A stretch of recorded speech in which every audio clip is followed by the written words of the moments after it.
नमस्कार प्रिय दर्शकों, मैं यश तिवारी आप सभी का बहुत बहुत स्वागत करता हूं प्रोफेशनल एस्ट्रोलॉजी पर।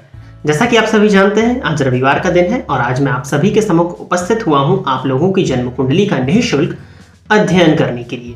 जैसा कि आप सभी जानते हैं, आप लोगों ने टाइटल में पढ़ा होगा कि हमारा कार्यक्रम नंबर 51 है और 355 जन्म कुंडलियों का अध्ययन हम अभी तक कर चुके हैं। 356वीं जन्म कुंडली से हम आज के इस कार्यक्रम की शुरुआत करने जा रहे हैं। साथ ही साथ वो नए दर्शक या वो दर्शक जो इस कार्यक्रम को आज पहली बार देख रहे हैं, अगर वो भी चाहते हैं कि उनकी जन्म कुंडली का अध्ययन मेरे द्वारा इस निःशुल्क कार्यक्रम में किया जाए, तो आप अपनी डिटेल्स जैसे कि आप अपना नाम, आप अपने जन्म की तिथि, आप अपने जन्म का समय और आप अपने जन्म का स्थान, ये चारों ही चीजें किसी भी एक स्पेसिफिक प्रश्न के साथ में इस वीडियो के ही कमेंट सेक्शन में दे दीजिए। हमारी कोशिश यही रहेगी कि जल्दी से जल्दी आपकी जन्म कुंडली का अध्ययन मेरे द्वारा इस निःशुल्क कार्यक्रम में किया जाए। जैसा कि आप सभी देख पा रहे होंगे कि इस कार्यक्रम में सप्ताह में जो एक कार्यक्रम आता है, मैं 4 से 5 जन्म कुंडलियों का अध्ययन करने की कोशिश करता हूं। अगर मान लीजिए आपने आज डिटेल्स दी हैं, तो 2 महीने के बाद में यानी कि 7 से 8 कार्यक्रम के बाद में आपकी जन्म कुंडली का अध्ययन मेरे द्वारा इस कार्यक्रम में किया जाएगा। तो आप डिटेल्स देने के बाद में थोड़ा सा धैर्य का परिचय दीजिए। साथ ही साथ निःशुल्क जन्म कुंडली अध्ययन का जो हमारा कार्यक्रम है, ये YouTube पर बस चलता है। तो आप में से बहुत से लोग WhatsApp के माध्यम पर संपर्क करते हैं और निःशुल्क की डिमांड करते हैं। तो मैं फिर से अपनी बात को यही रिपीट करना चाहूँगा कि निःशुल्क का कार्यक्रम YouTube पर है और निःशुल्क कुंडली अध्ययन कराने के लिए आपको कमेंट के माध्यम से जुड़ना होगा। अगर आप इस वीडियो के नीचे दिए गए नंबर पर संपर्क करके हमसे कांटेक्ट करते हैं कॉल या व्हाट्सएप के माध्यम से, तो वहाँ आपकी जन्म कुंडली का अध्ययन सशुल्क माध्यम से होगा। वहाँ पे मल्टीपल सर्विसेज हैं जो कि आपको इस वीडियो के एंडिंग में पैम्पलेट के द्वारा दिखाई जाती है। बाकी आप जब संपर्क करते हैं तो आपको वहाँ बताया जाता है। तो वो पेड सर्विस होती है, वो सशुल्क होती है, जिसमें आपका पर्सनल अपॉइंटमेंट होता है। परंतु अगर आप निःशुल्क कुंडली अध्ययन कराना चाहते हैं तो वो सुविधा यूट्यूब पर बस अवेलेबल है और वो आप इस वीडियो में कमेंट करके ही करा सकते हैं। अब हम बिना विलंब किए अपने इस कार्यक्रम की शुरुआत करते हैं और पहली जन्म कुंडली पुलकित शर्मा की है। तो पुलकित जी, आप तैयार रहिए, आपकी जन्म कुंडली में ले रहा हूं। इन्होंने डेट ऑफ बर्थ अपना बताया है 7 मार्च 1996। जन्म का समय दिया है सुबह के 7:25। जन्म स्थान है कोटा, राजस्थान।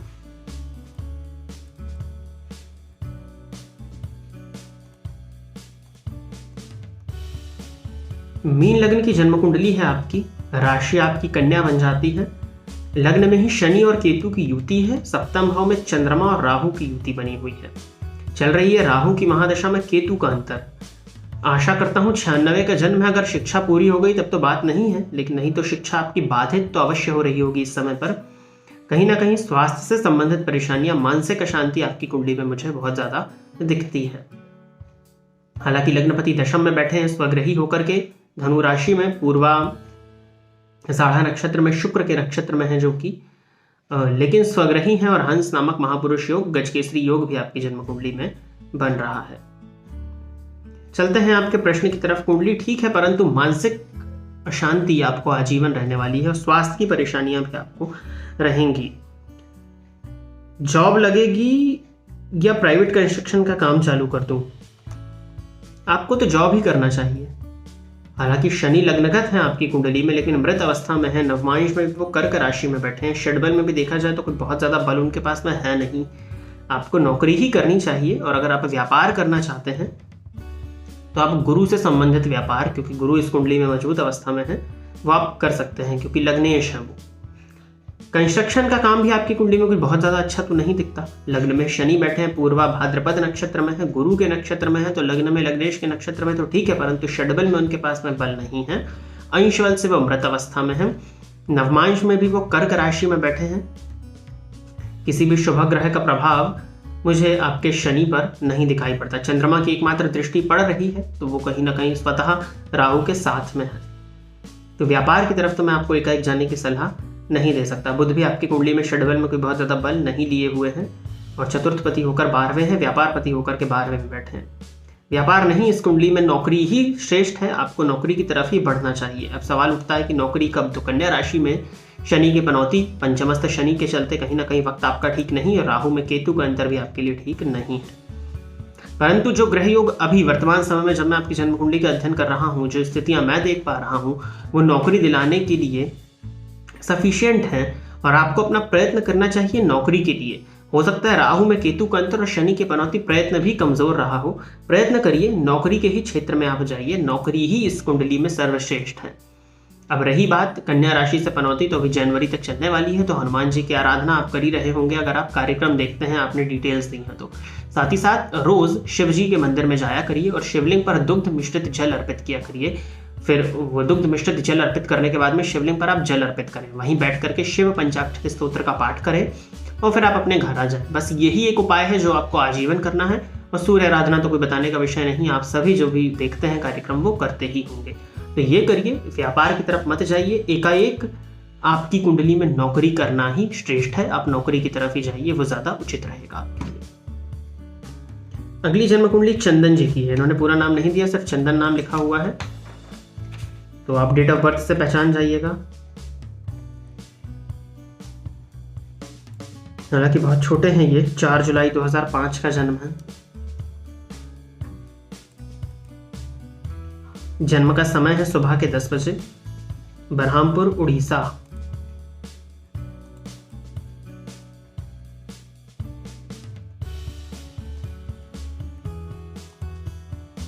सिंह लग्न है आपका, राशि आपकी वृषभ है और लग्नेश सूर्य बनते हैं, लाभस्थ है, लाभ भाव में सूर्य का होना बहुत बढ़िया माना जाता है। प्रश्न आपका क्या है, मेरा अच्छा टाइम कब आएगा? आप 15-16 साल के हैं, 16 साल की उम्र में ही अच्छे टाइम को पूछने लगे।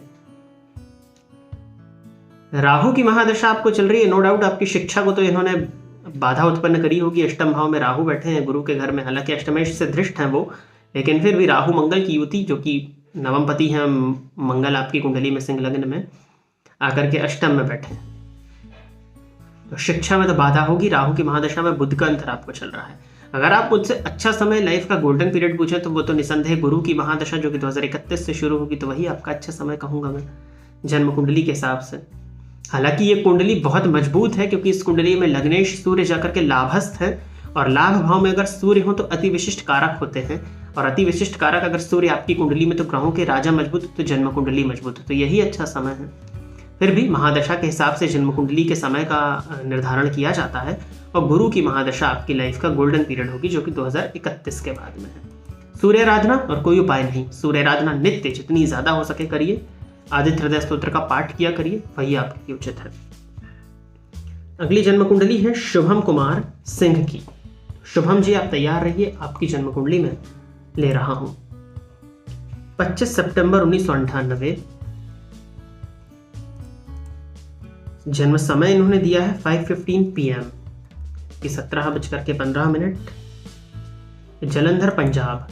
वो दर्शक जो इस चैनल से जुड़े हुए हैं, ज्योतिष को सीखने के लिए, जन्म कुंडली का अध्ययन करना जो सीखना चाहते हैं, वो जन्म कुंडली को प्रिपेयर करते चलें और जो प्रश्न है उस प्रश्न का जवाब उनकी जन्म कुंडली में ढूंढने की कोशिश करें ताकि आपका अभ्यास जन्म कुंडली को लेकर के हो सके। बाकी शॉर्ट्स वीडियो में जो छोटे छोटे सूत्र होते हैं जन्म कुंडली को देखने के वो बताता हूँ।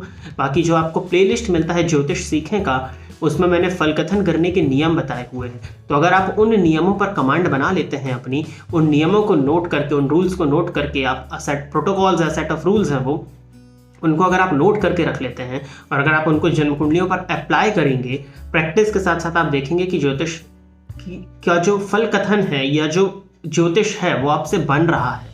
तो जो छोटी छोटी चीज़ें हैं, बाकी तो आप किताबें पढ़ते ही होंगे अगर ज्योतिष में रुचि रखते हैं तो, हालांकि इतना भी अगर आप देखेंगे तो आपसे बहुत कुछ चीज़ें आपको समझ में तो आने ही लगेंगी।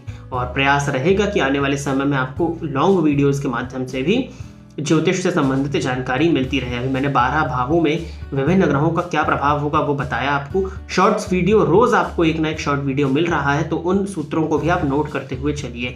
वो भी जो सूत्र मैं उसमें बता रहा हूँ वो शास्त्र से ही हैं, फल दीपिका, उत्तराकालमृत, बृहद पराशर, होरा शास्त्र, और भी जो बुक्स अन्य लेखकों की हैं जिनमें उन लेखकों के अनुभव हैं वो मैं आपको वहाँ पर शेयर कर रहा हूँ, वो सूत्र बता रहा हूँ, तो उनको भी नोट करते चलिए। वो सूत्र भी बहुत जन्म कुंडली का अध्ययन करते समय काम में आने वाले हैं। शुभम जी आप कुंभ लग्न के हैं, राशि आपकी वृश्चिक बन जाती है। प्रश्न आपने पूछा है मेरे लिए कौन से ग्रह का रत्न सही रहेगा जिसके कारण मेरा दिन बदल जाए? देखिए, सबसे पहले तो कभी भी रत्न धारण करने से दिन तो नहीं बदलते। रत्न का कंसेप्ट मैंने आप लोगों को शायद बताया या नहीं, मुझे तो लगता है कि मैंने बताया होगा। यत पिंडे तत ब्रह्मांडे, जो इस पिंड में है अर्थात जो हमारे शरीर में है वही ब्रह्मांड में है। आप सभी लगभग जितने भी लोग इस कार्यक्रम को देख रहे हैं वो सभी जानते होंगे कि जो हमारा शरीर है, जो हमारा पिंड है, ये पंच तत्वों से मिलकर के बना हुआ है। और ज्योतिष में जो ग्रह होते हैं वो भी पंच तत्वों से मिलकर के बने हैं। जो ज्योतिष है, जो खेल है, तत्व का ही तो खेल है, पूरा तत्व का ही खेल तो हम खेल रहे हैं। किस ग्रह को बल दिया जाए जो कि आपके लिए बेनिफिशियल है, तो उस ग्रह से संबंधित तत्व आपके शरीर में बढ़ा करके आपको लाभ दिलाया जाए, बस वही होता है। आपकी जन्म कुंडली में 2 या 3 ग्रह कारक अवस्था में होते हैं। जो भी कारक होते हैं अर्थात आपकी कुंडली में, अब वो कारक ग्रह, जैसे कि आपकी कुंभ लगन की कुंडली है, तो आपकी कुंभ लगन की कुंडली में अगर हम देखें तो यहाँ पर शुक्र कारक होते हैं। मतलब जो भी ग्रह केंद्र अथवा त्रिकोण का संयुक्त स्वामी हो, जैसे आपके में केंद्र में शुक्र की वृषभ राशि और भाग्य भाव में तुला राशि, तो शुक्र केंद्र और त्रिकोण के संयुक्त स्वामी हैं, तो कारक बनेंगे इस कुंडली में शुक्र। तो आपके लिए शुक्र बेनिफिशियल है, तो आपको शुक्र का रत्न धारण कराने के बारे में विचार किया जाएगा अगर वो शुक्र की पोजीशन आपकी जन्म कुंडली में अच्छी है तो। बुध इस कुंडली में कारक होते हैं, तो बुध का रत्न पहनाने की तरफ विचार किया जाएगा अगर उस बुध की कंडीशन आपकी कुंडली में अच्छी है तो। और लग्नेश जो कि स्वतः शनिदेव बनते हैं, तो उनका भी रत्न हम धारण करने के बारे में विचार करेंगे अगर उनकी जन्म कुंडली में स्थिति अच्छी बनती है तो। जो मैंने कंडीशन लगाई है कि जन्म कुंडली में स्थिति अच्छी बनती है तो इट मीन्स कि वो ग्रह आपके लिए कारक तो है। कारक होने का मतलब कि वो आपको बेनिफिशियल रिजल्ट्स देने के लिए बाध्य है, वो आपको बेनिफिशियल रिजल्ट दे सकता है। अब अगर आपकी जन्म कुंडली में उस ग्रह की पोजीशन बहुत अच्छी हो जाती है, तो पोजीशन अच्छा होने का मतलब कि वो अच्छे भाव में बैठा है या वो बलवान अवस्था में है या उसको बल देंगे तो हमको फायदा मिलेगा। तो कोई चीज आपके पास तत्व के रूप में कम थी, मान लीजिए 20 थी, तो रत्न को धारण करके हम उसको 80 कर सकते हैं। तो आपके सफलताओं में जो बाधाएं उनको कम किया जा सकता है, आपकी सफलता के मार्ग को थोड़ा सा आसान बनाया जा सकता है, परंतु किसी भी प्रकार के रत्न को पहन करके दिन नहीं बदले जा सकते। इस बात को हमेशा आप नोट करके रखिए, क्योंकि अवश्यम भावी भावा नाम, अवश्यम भावी का प्रतिकार तो है ही नहीं, जो घटित होना है वो तो घटित होकर के ही रहेगा।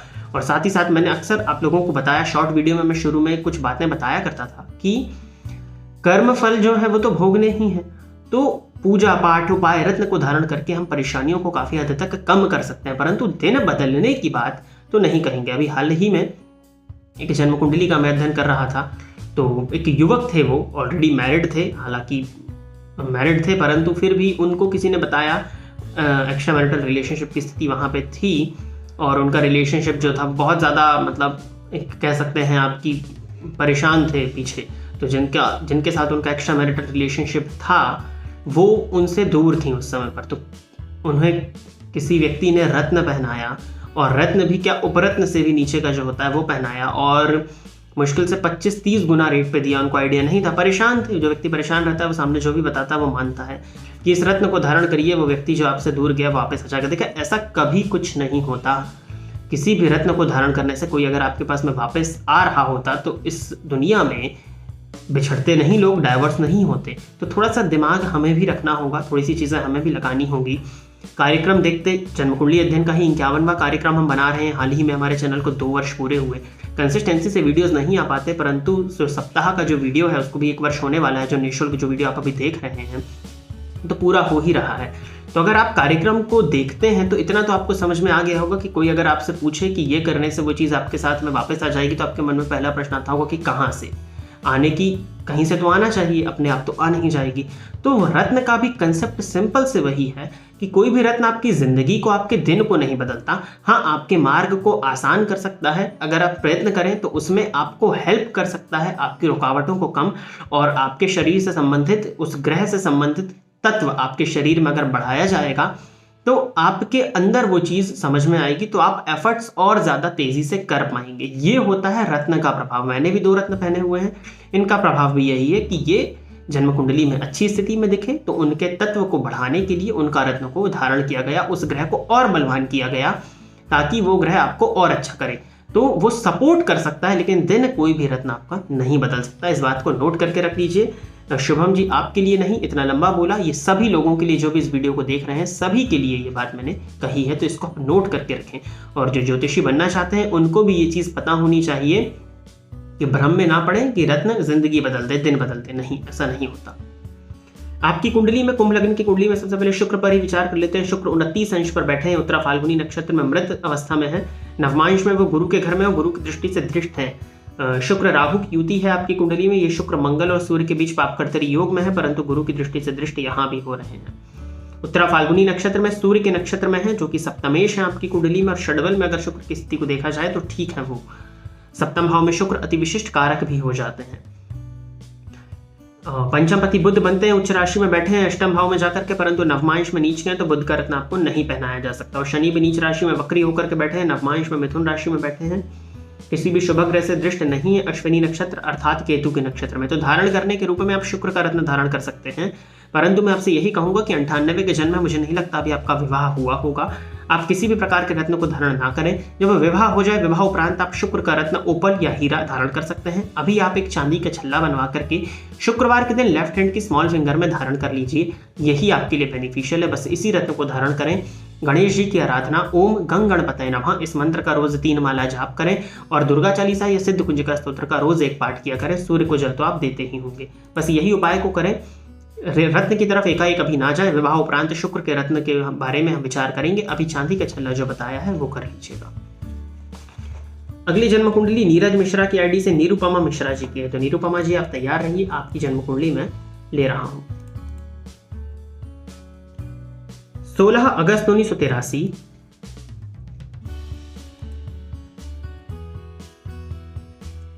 3:55 AM 3:55 AM नौरंगपुर उड़ीसा।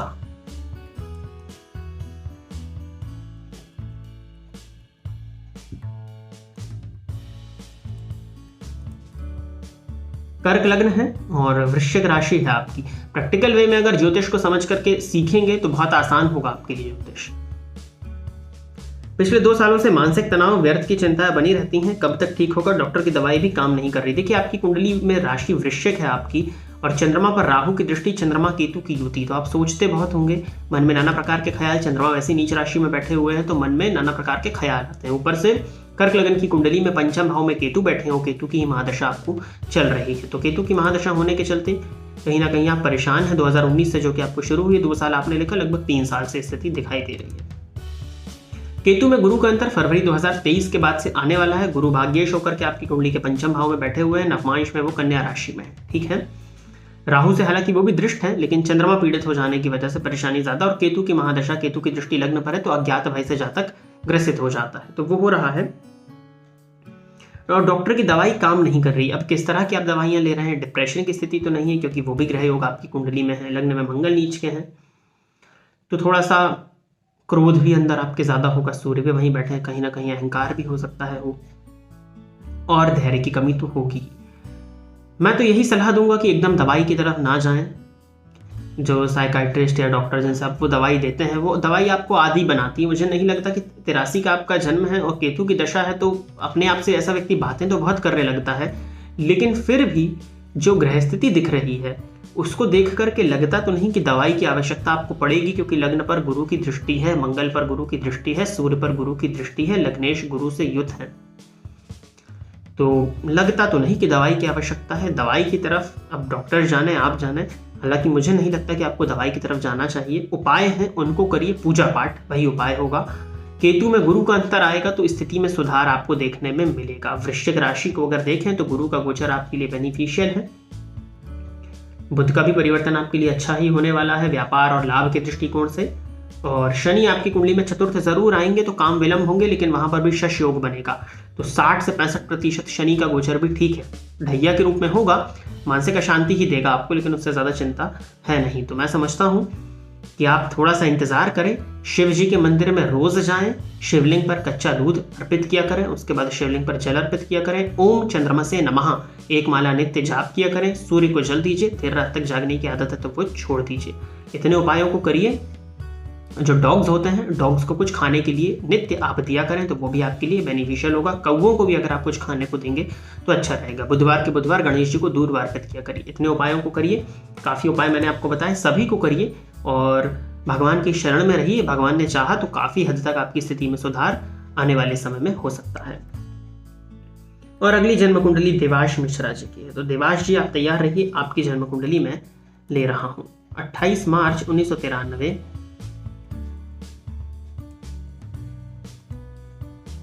जन्म का समय इन्होंने बताया हुआ है 1:45 PM,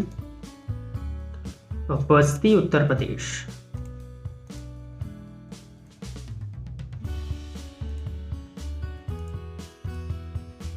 कर्क लग्न के हैं आप, राशि आपकी वृषभ है तो लग्नपति बनते हैं। चंद्रमा जाकर के वृषभ राशि में बैठे तो उच्च के हुए, लेकिन केतु के साथ हैं तो मानसिक अशांति देंगे, परंतु लग्नेश उच्च के हैं, ये प्लस पॉइंट है इस कुंडली का।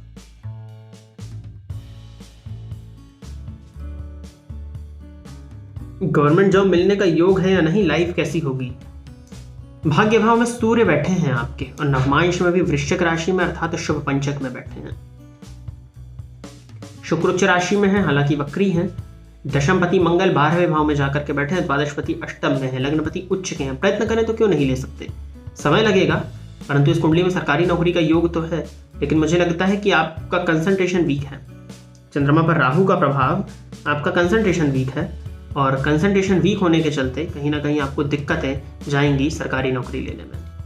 राहु में शुक्र का अंतर आपको चल रहा है, तो मुझे लगता है कि अगर आपकी तैयारी है तो अगस्त के बाद में ही सरकारी नौकरी का योग है, और तैयारी नहीं है, तैयारी करना शुरू करेंगे तो 2024 का सितंबर, जब राहु में सूर्य का अंतर आपको सरकारी नौकरी दिलाने के लिए सक्षम है। प्रयत्न करेंगे तो ले सकते हैं, हालांकि दशमपति 12वें जाके बैठे हैं और दशम भाव पापकर्तरी योग में होने के चलते संघर्ष तो होगा। तो 93 का जन्म है तो कुछ ना तो कुछ कर ही रहे होंगे आप, प्राइवेट नौकरी या कुछ भी, तो उसमें बने रहिए। अष्टमस्थ शनि है आपके, स्वग्रही हैं, लेकिन अष्टम का शनि संघर्ष कराता है कार्य क्षेत्र में। उच्च राशि में बैठे हैं, नवमांश में, षडबल में भी वो बलवान है। सूर्य का षडबल में सबसे ज्यादा बलवान होना इस कुंडली में सरकारी नौकरी के योगों को बनाता है। आपको प्रयत्न करना चाहिए। 2022 के अगस्त के बाद योग है, वहां पे प्रयत्न करें। 2023 के मार्च के बाद भी एक छोटा सा योग आपको मिलेगा, प्रयत्न आप अपना जारी रखिए, नहीं तो 2024 के बाद फिर अच्छा योग है, वहां पर आप ले सकते हैं। एज भी आपकी होनी चाहिए, है ना, तो आप प्रयत्न अपना बस जारी रखिए। सरकारी नौकरी के योग है। सूर्य को जल दीजिए, हनुमान चालीसा का नित्य 3 पाठ किया करिए। तो प्रिय दर्शकों, इतनी ही जन्म कुंडली लेकर के आज इस निःशुल्क कार्यक्रम में मैं आप सभी के सम्मुख उपस्थित हुआ था। आशा करता हूं कि जितने भी लोगों की जन्म कुंडली का अध्ययन यहाँ पर हुआ वो सभी संतुष्ट होंगे। अगर आप भी अपनी जन्म कुंडली का अध्ययन इस निःशुल्क कार्यक्रम में मेरे द्वारा कराना चाहते हैं तो आप अपनी डिटेल्स, जैसे कि आपका नाम, अपने जन्म की तिथि, अपने जन्म का समय और अपने जन्म का स्थान, किसी भी एक स्पेसिफिक प्रश्न के साथ में इस वीडियो के कमेंट सेक्शन में दे दीजिए। हमारी कोशिश यही रहेगी कि जल्दी से जल्दी आपकी जन्म कुंडली का अध्ययन मेरे द्वारा इस निःशुल्क कार्यक्रम में किया जाए। आज के लिए बस इतना ही रखते हैं। पुनः आप सभी के सम्मुख एक नए ज्योतिषीय विषय को लेकर के उपस्थित रहूंगा। तब तक के लिए इजाजत दीजिए। नमस्कार। फोन पर बात करके कुंडली दिखाने के लिए एवं ज्योतिष से संबंधित अन्य सर्विसेज के लिए आप स्क्रीन पर दिए गए नंबर पर कॉल या व्हाट्सएप करके पर्सनल अपॉइंटमेंट ले सकते हैं। अब आप YouTube के साथ साथ Facebook और Instagram पर भी मेरे अकाउंट को फॉलो कर सकते हैं, जहां पर आपको ज्योतिष से संबंधित जानकारी मिलती रहेगी।